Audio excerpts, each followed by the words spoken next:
Ah, c'est pas vraiment un aperçu très vendeur pour le moment. Non, là, elle donne sûrement encore moins envie que lorsqu'elle est sortie de son parking. À l'époque, c'était encore une 320 IA. Après, elle a perdu son A dans la bataille qui a suivi. En échange, l'intérieur s'est transformé en quelque chose de plus distingué. Et j'avais sérieusement attaqué la partie carrosserie, ce qui explique son aspect pitoyable pour le moment. J'avais corrigé d'autres trucs aussi, dont le fameux problème d'ABS avec une solution, euh, on va dire, temporairement discutable. On va voir si on arrive à résoudre ça dans les règles maintenant, avant de reprendre les travaux de carrosserie. Ouais, on en était au point où il fallait poncer tout l'après que j'avais pulvérisé, donc du travail fastidieux. Une petite victoire sur l'électronique donnerait un regain de motivation pour ces heures de poussière à venir. Suspense.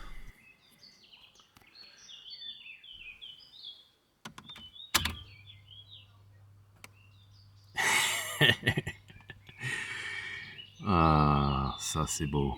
Et je suis un peu en colère d'avoir passé autant de temps là-dessus. Parce que c'était très simple finalement quand on est au courant de la subtilité. Et c'est pas moi qui ai trouvé, c'est un abonné. Merci beaucoup, beaucoup Maxime. Joli. En bref, BMW a documenté une modification à réaliser pour installer un compteur de phase 2 sur les premières versions. Sans ça, le voyant ABS s'allume, sans défaut.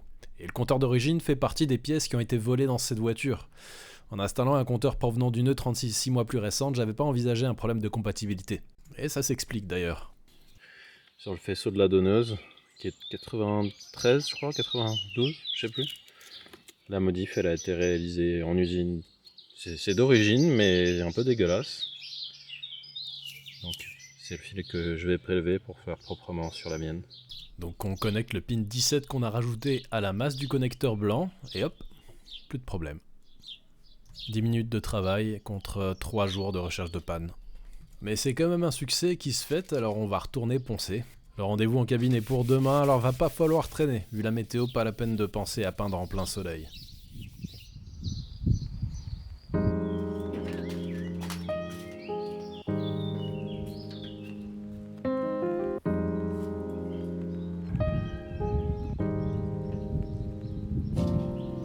Comme je vais peindre les latéraux complets, je remonte les portes et l'aile. Sinon le risque c'est d'avoir un rendu moyennement homogène. C'est un gris métallisé donc c'est capricieux.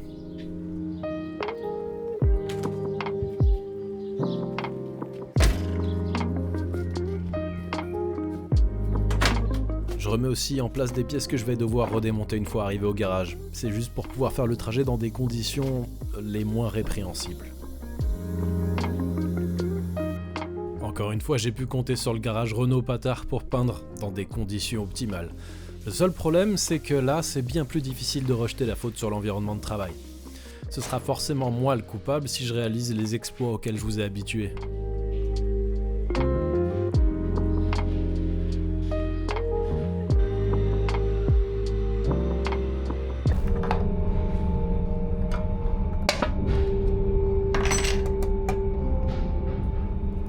Le moment de préparer le pistolet, il y a toujours la petite pointe de stress qui monte, mais quand on a passé des heures et des jours à préparer, ça peut se comprendre, non ?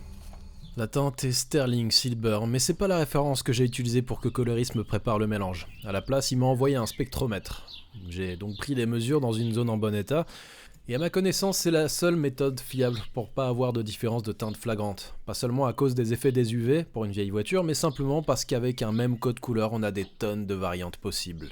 Je sais qu'ils sont en train de mettre en place un réseau de prestataires dans lequel vous pourrez faire relever votre couleur au spectro. J'aurai sûrement l'occasion de vous en parler lorsque ce sera déployé. Non, moi ça m'a l'air déjà bien liquide. Hein. Oh oui, oh oui, oui. On va laisser comme ça.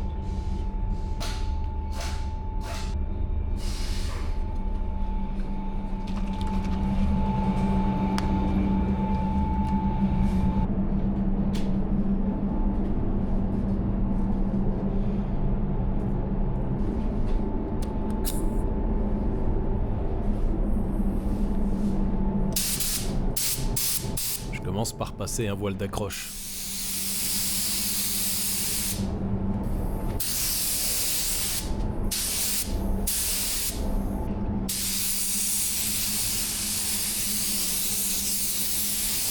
Puis 2 passes plus chargées.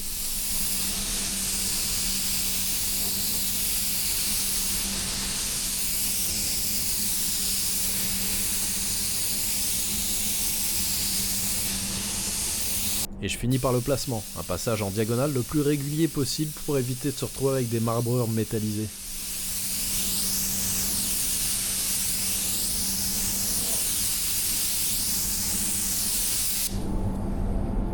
Comme il fait particulièrement chaud, je suis obligé de respecter ces étapes zone par zone puisque le voile de placement doit être passé sur une base encore mouillée.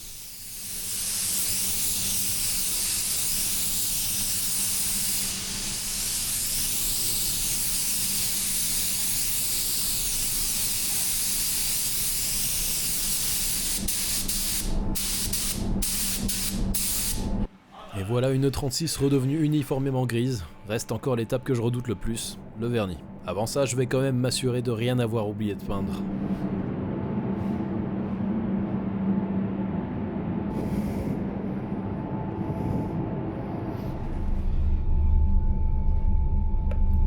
Et là, le suspense monte. Coulure, torrent, rivière. Et il doit être à 2 bars, un truc comme ça. Autour de 2, ouais, exactement. Et après, tu l'enlèves, une fois que tu l'as réglé, tu l'enlèves. Ah ouais? Ok.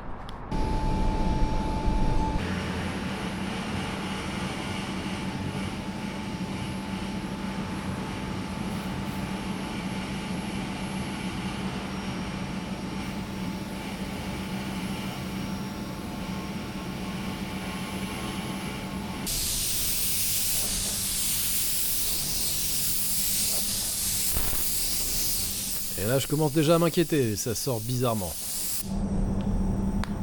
Ouais, quand on oublie la mise à l'air, forcément, ça fonctionne moins bien. Et voilà, un côté de fait, on peut passer au second. Jusqu'à maintenant, j'ai rien trouvé de dramatique, peut-être un peu de peau d'orange, mais je suis toujours en durcisseur rapide, alors ça peut s'expliquer.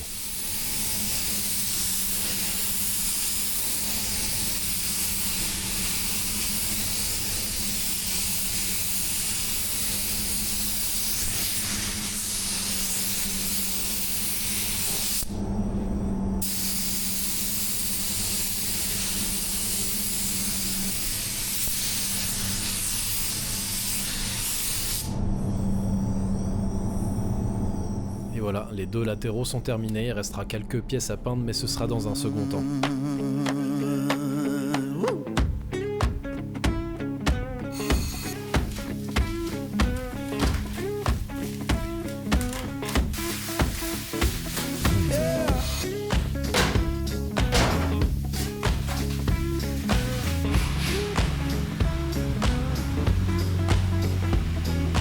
Left my baby crying, said she can't live that way.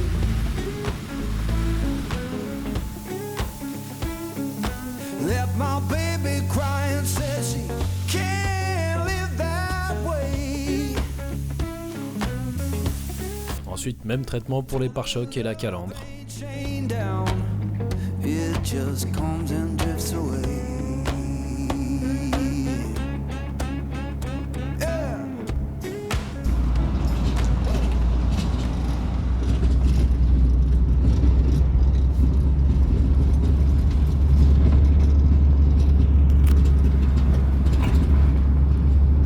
Avec ce petit extrait, vous pouvez entendre tous les bruits de suspension que fait la voiture pour l'instant. Va falloir s'occuper de ça, mais avant on a un débrief à faire. Bon, vous avez bien vu, des coulures de catégorie 2 je dirais, c'est-à-dire explicables, sans doute moins honteuses que d'habitude. Mais avant de s'en occuper, il faut attendre quelques jours, donc j'ai pris mon mal en patience en remontant des pièces comme par exemple les poignées de porte et les entourages neufs à l'avant que Mécatechnique m'a envoyé gracieusement. Il y avait aussi un paquet de joints qui ont bénéficié du traitement professionnel d'autres types avant moi. J'ai passé pas mal de temps à enlever la peinture qui devrait pas y être. Autre endroit où il n'y aurait pas dû y avoir de la peinture, tous les plastiques peints de la couleur de la voiture. Les poignées par exemple, je les ai échangées avec celles de la donneuse, mais pour ça il a fallu interchanger les serrures.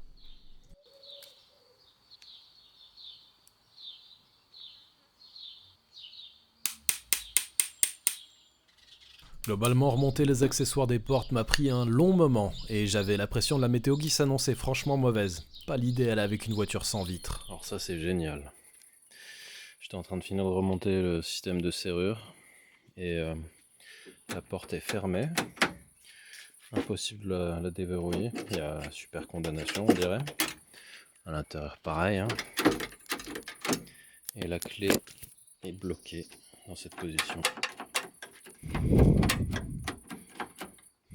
Ah non, elle s'est débloquée. Bon bah il reste à trouver pourquoi ça fait ça. J'ai quand même fini par m'en sortir et 5 minutes après avoir remonté la dernière vitre...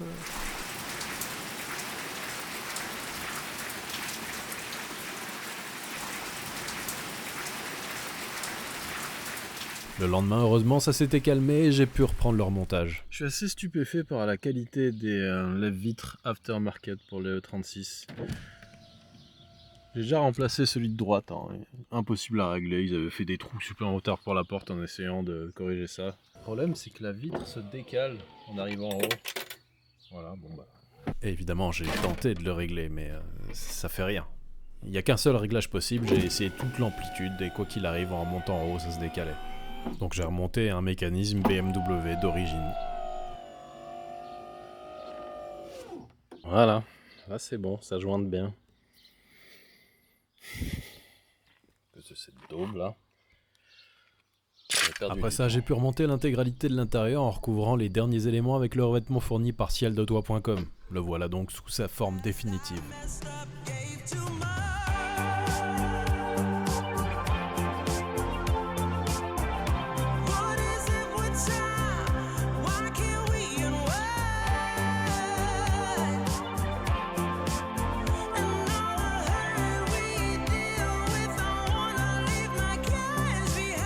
Voilà un intérieur dans lequel on a envie d'enchaîner les kilomètres, mais si c'est cet été, vaudrait mieux arriver à le garder frais, et pour ça j'ai prévu de remettre la climatisation en service. Avant de remonter la face avant, je remplace donc la bouteille déshydratante.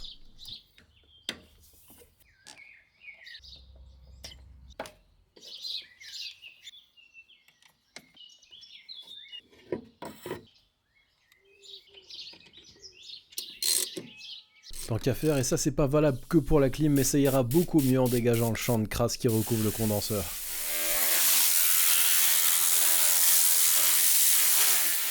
Je peux réinstaller la calandre, mais entre les toutes premières E36 et les suivantes, ils ont inversé le sens des vis de fixation verticale. Faut dire que c'était incroyablement stupide précédemment.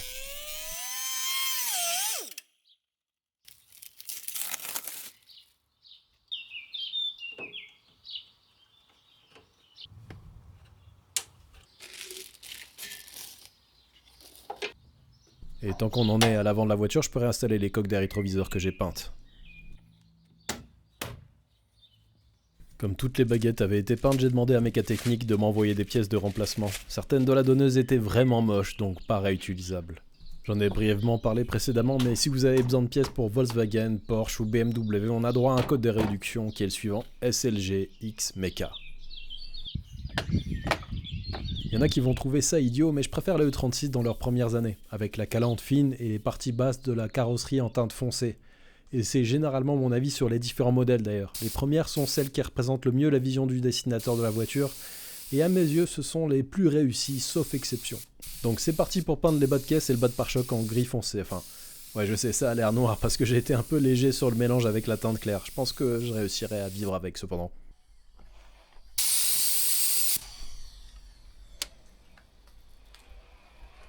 Et évidemment, il commence à pleuvoir. Donc c'est la course pour placer les éléments sous la voiture, en espérant que ça me sauve la mise.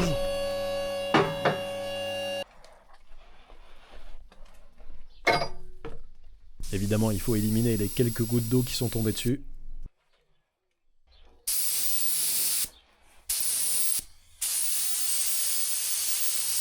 Là, il y a un truc qui va pas avec la pression d'air. J'ai beau tenter de le régler, ça atomise vraiment bizarrement. Je voulais un brouillard plutôt dense pour avoir un rendu mat, mais là c'est carrément du goudron. Et là j'ai plus d'air du tout. Pas besoin d'aller bien loin pour voir que le mano est presque à zéro. Il y a manifestement un problème avec le compresseur. Ici aussi, mano presque à zéro.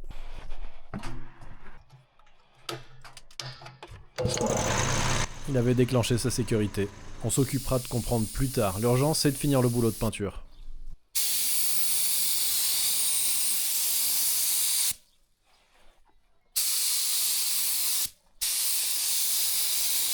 Et forcément, avec de l'air, ça va beaucoup mieux.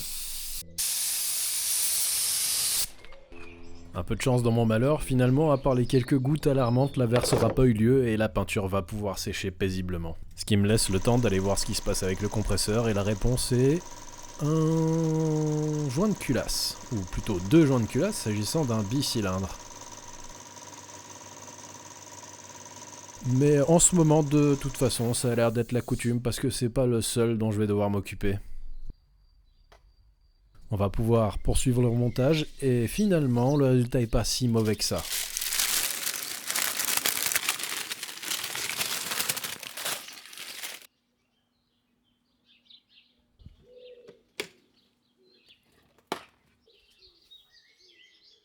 Bon, je vous ai fait entendre le bordel que fait le train avant sur mauvaise route. On va pas pouvoir laisser ça en l'état. On va en profiter pour remonter de la pièce renforcée, envoyée par Autoshop sous la forme de triangle Mail HD, et par Mécatechnique qui m'a gâté avec 4 amortisseurs neufs qui devraient idéalement s'associer avec ces fameux triangles.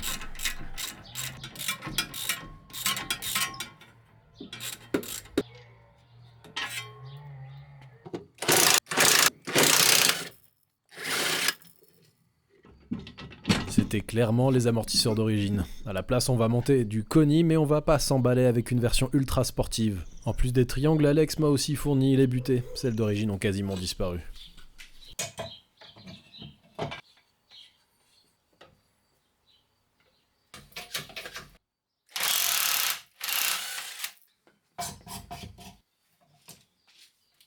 Je vous laisse profiter du niveau de performance des amortisseurs qui étaient en place.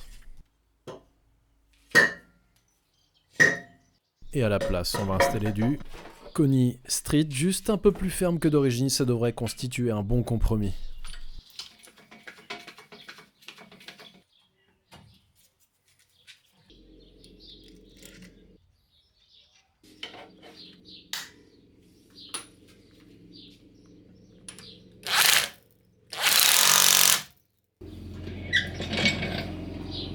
Et là, c'est le moment où je me rends compte que j'ai installé ni le soufflet ni la butée.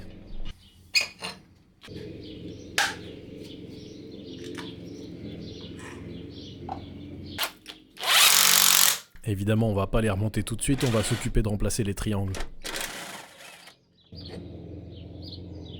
Et il faut admettre que c'est significativement plus pénible.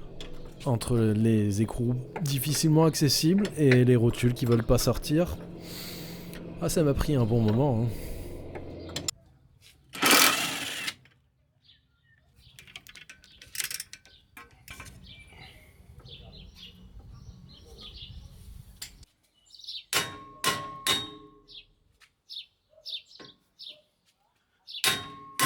Ah ouais, celle-là, elle m'aura donné vraiment du fil à retordre.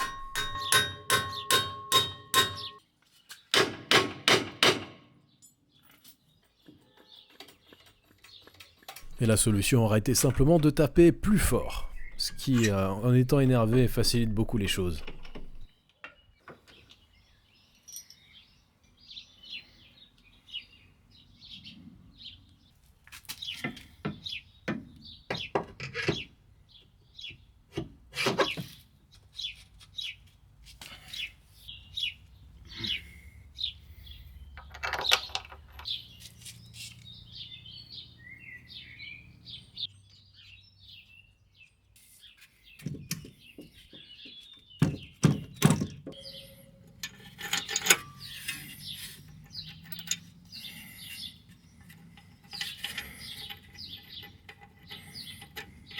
Et voilà un train avant prêt à affronter le bitume avec un comportement nettement moins midable, on l'espère. Je vais pouvoir installer le pare-choc, mais avant, c'est le bon moment pour remettre en place les garde-boue. Pas neufs, mais au moins présents à plus de 50%, contrairement à ceux qui étaient montés sur la voiture précédemment. On augmente au passage le niveau de performance en se débarrassant du kilo de terre présent sur le bordel.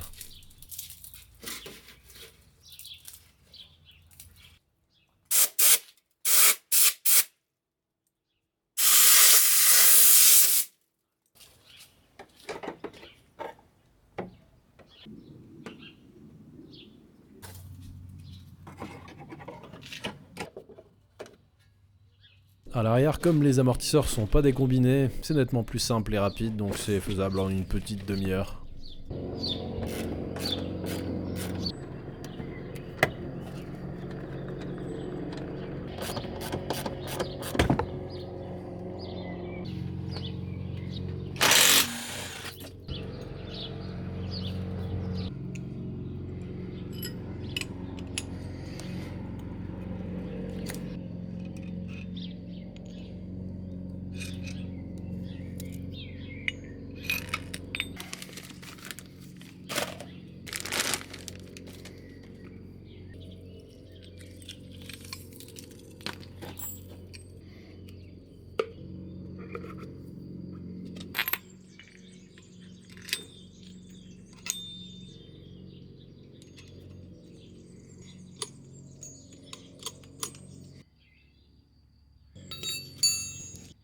Évidemment, j'ai hâte d'aller tester ça, mais il faudrait déjà que la voiture soit à peu près complète.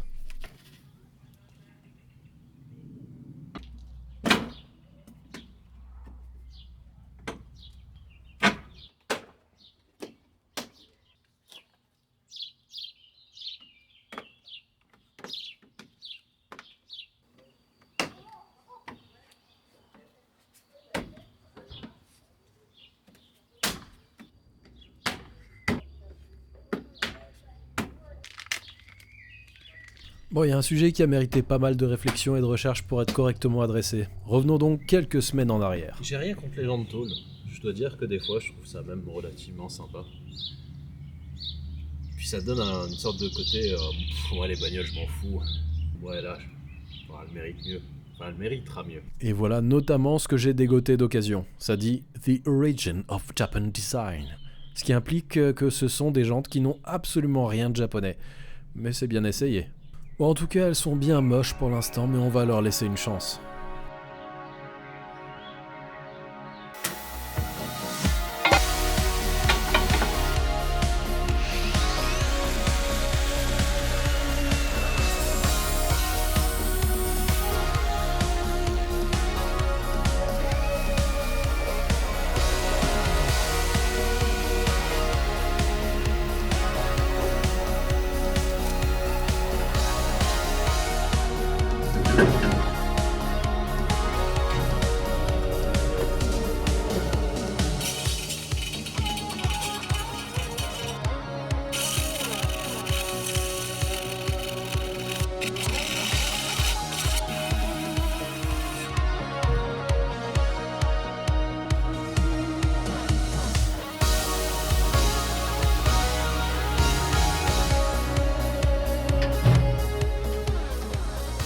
On peut pas refaire des jantes sans la bande-son qui va avec. Après avoir enrichi le sol, il fallait encore passer à l'étape du masquage puisque je vais vernir que le cercle des jantes. Pour gagner du temps, une petite astuce, si vous avez des pneus qui traînent, de préférence d'un diamètre inférieur à celui des jantes que vous rénovez.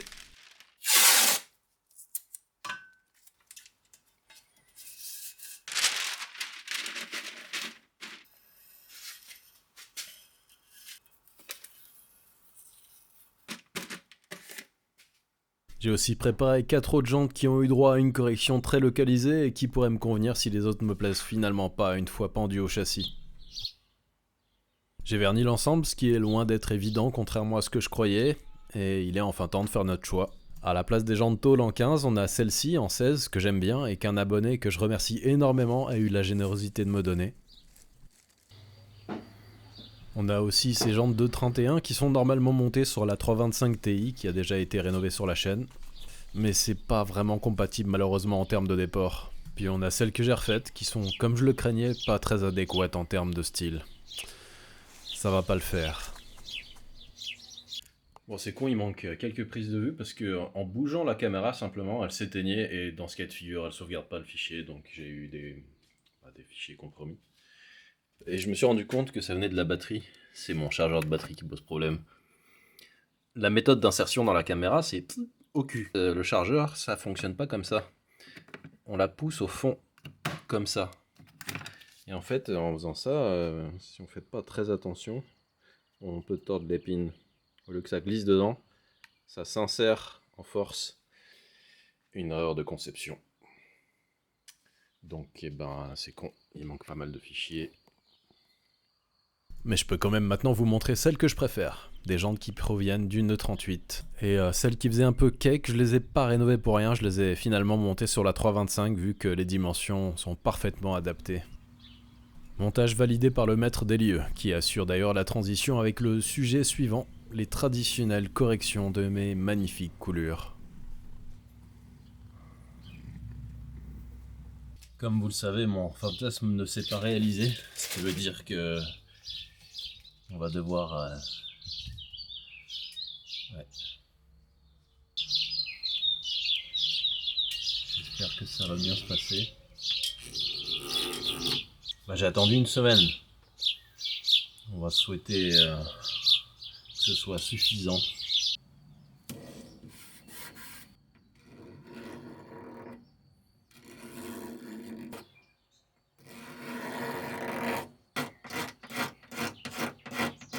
Alors, je voyais pas le répétiteur de clignotant aussi massif. J'avais peut-être pas besoin de m'embêter finalement parce que il couvre, ouais, il couvre tout quasiment. Et surtout, il y a peu de gens qui vont se mettre comme ça pour vérifier qu'il n'y ait pas de coulure. Sauf moi, bien sûr. Au point où j'en suis, je vais le faire, mais de l'autre côté, si j'ai le même défaut, je vais pas m'emmerder avec ça, et encore moins avec celui-là. Parce que lui, il n'y a aucun doute qu'on ne le verra pas. Voilà, ça ne servait à rien. Et je commence à me poser la question aussi de ça. Parce que les baguettes latérales sur ces voitures sont énormes. Donc ça, là, avant d'aller voir en dessous... ouais. Comme il faut pas renier ses passions, je me suis quand même lancé dedans. À certains endroits, il y en a aussi sous l'arête supérieure. Il y a aussi certains défauts dus au fait que j'ai utilisé du durcisseur rapide. Par exemple là, il y a l'endroit où j'ai fait la liaison entre deux passes de vernis. J'ai peut-être rechargé le godet entre les deux. Et bon, le brouillard qui est passé dessus, ça s'est pas amalgamé. Et de ce côté, voilà, il y a ce dont je parlais plus tôt, là-bas. Je sais pas si vous voyez, en dessous de l'arête, il y a une couleur. Ça va être rigolo à enlever ça. Donc après le rasage, le ponçage, le lustrage, c'est comme s'il s'était jamais rien passé. Bah, je vais tenter de faire disparaître ce brouillard de pulvérisation maintenant. Ça vaut quand même le coup d'y passer un petit quart d'heure, non? Et là, il y en a une magnifique, et c'est déjà plus conforme à mes habitudes.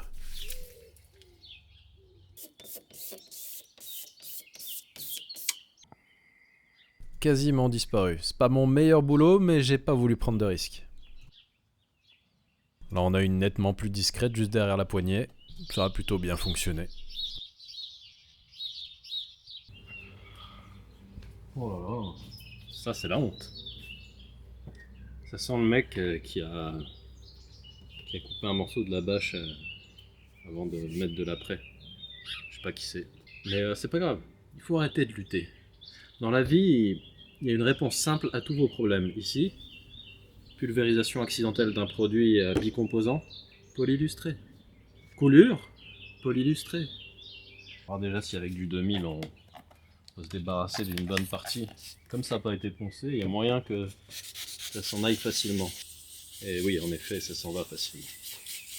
Un petit coup de 3000, lustrage, et on verra plus rien.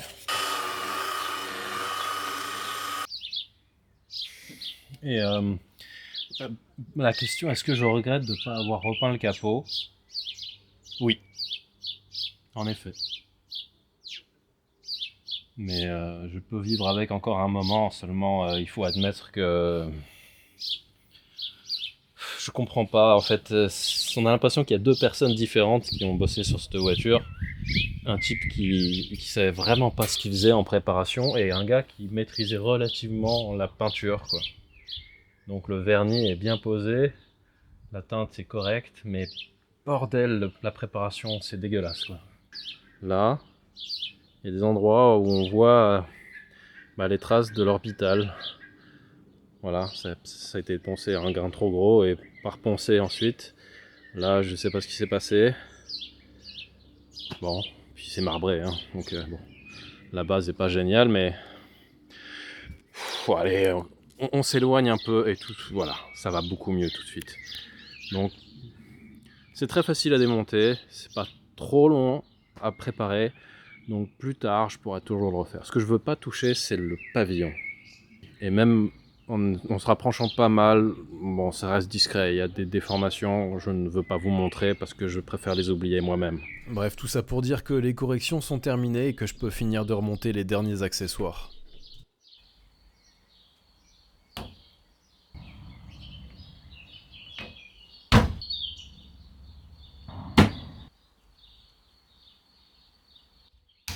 Voilà, comme ça je suis fier de vous dire que les baguettes ne masquent pas les coulures.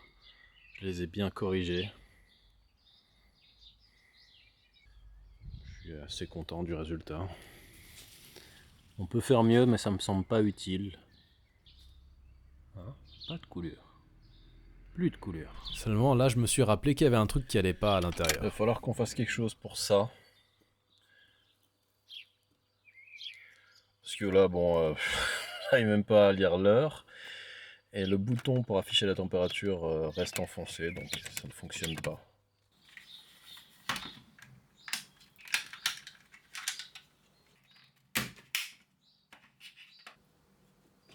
L'étape un peu pénible, c'est de dessouder les supports conducteurs de l'éclairage.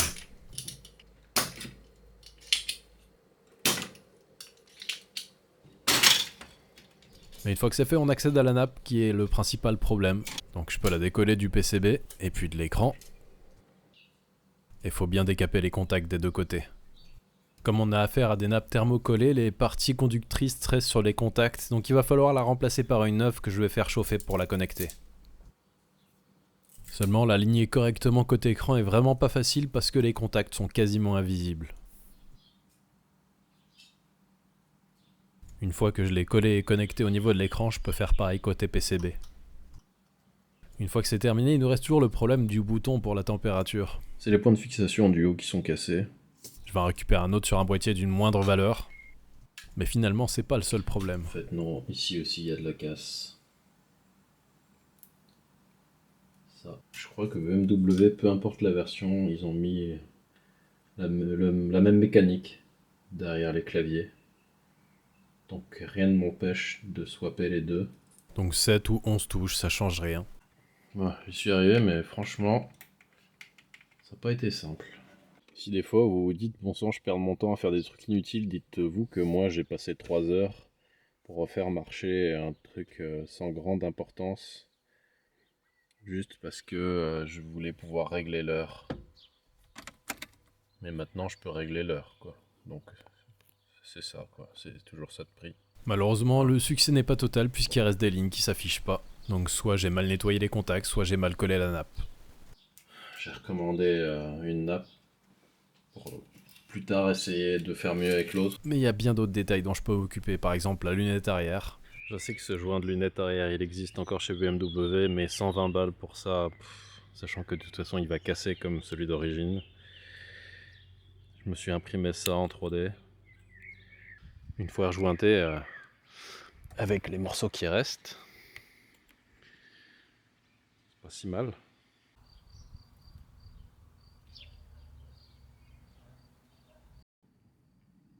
Je crois bien qu'on arrive au bout du chantier, c'est le moment de s'octroyer la pose de sigle neuf.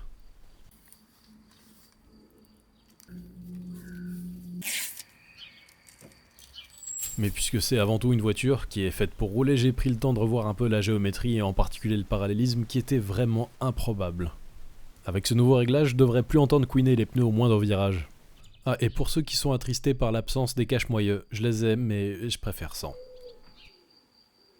Ensuite, j'ai été tester et remplir le circuit de clim. Le circuit de clim utilise déjà du R134 Sedwet, les premiers modèles prévus pour ce gaz.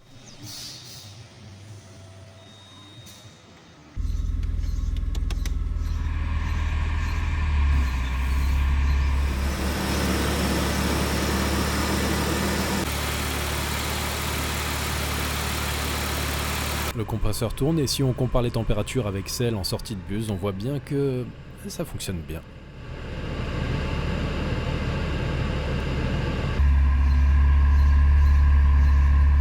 Puisqu'on va aller faire un tour, c'est le moment pour un dernier petit aménagement avec un filtre qui devrait aider l'admission à se faire entendre un peu plus clairement. Merci Mécatechnique. Je vais commencer par vous la faire écouter. À part ce filtre, tout est d'origine, même si ça va en surprendre certains, je pense.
320 IE36. C'est sûrement la version la plus clivante.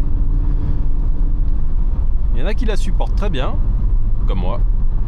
Et il y en a qui trouvent que vraiment c'est honteux de proposer une BMW avec un moteur aussi poussif qui consomme autant.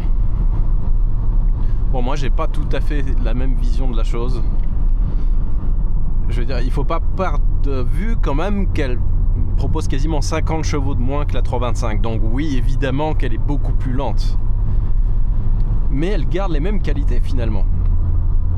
C'est-à-dire que ça reste un moteur extrêmement souple dans le sens où à n'importe quel régime il fonctionnera, pas forcément avec extrêmement de vigueur, mais regardez, là je me mets en 5e, je suis à moins de 1000 tours, je peux accélérer, elle bronche pas. Je veux pas mettre pied au plancher, ça sert à rien, mais enfin on se déplace sans problème. Donc dès qu'on roule calmement avec, en fait elle fait illusion. Par contre, ouais, si on veut se déplacer un peu vigoureusement, ben, c'est les premiers 6 cylindres en 24 soupapes. Donc, ouais, disons que c'est creux à bas régime. Il faut l'admettre, c'est très creux. Mais ça a un aspect positif, c'est que ça renforce le contraste avec les hauts régimes. Parce que dans les hauts régimes, la puissance est là. Hein. Alors 150 chevaux, c'est pas mirobolant. Mais grâce à ce contraste, justement, on a vraiment des bonnes sensations avec cette voiture. Et la bande-son ne gâche rien, loin de là. C'est pas du tout une punition de grimper dans les tours.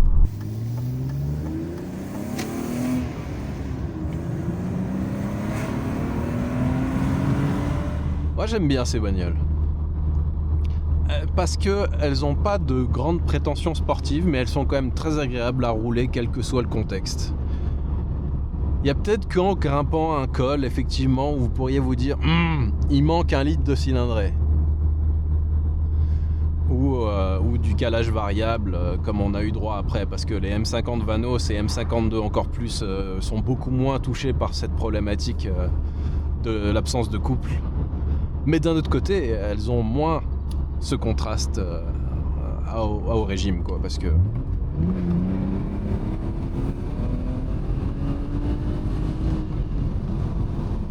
c'est vraiment chouette. Et en plus maintenant, comme elle se comporte correctement, c'est vraiment cool. Ces amortisseurs ont carrément transformé le comportement de la voiture. C'est impressionnant. D'un autre côté, ceux d'origine, ils étaient tellement morts. Mais bon, je connais quand même pas mal les E36 et je peux vous dire que c'est pas mal plus efficace que des amortisseurs standards neufs. Donc moi, je vais continuer à rouler avec ma petite 320i sans prétention, qui impressionne personne mais qui me fait bien plaisir. Et je vous dis à la prochaine avec une autre. Ciao.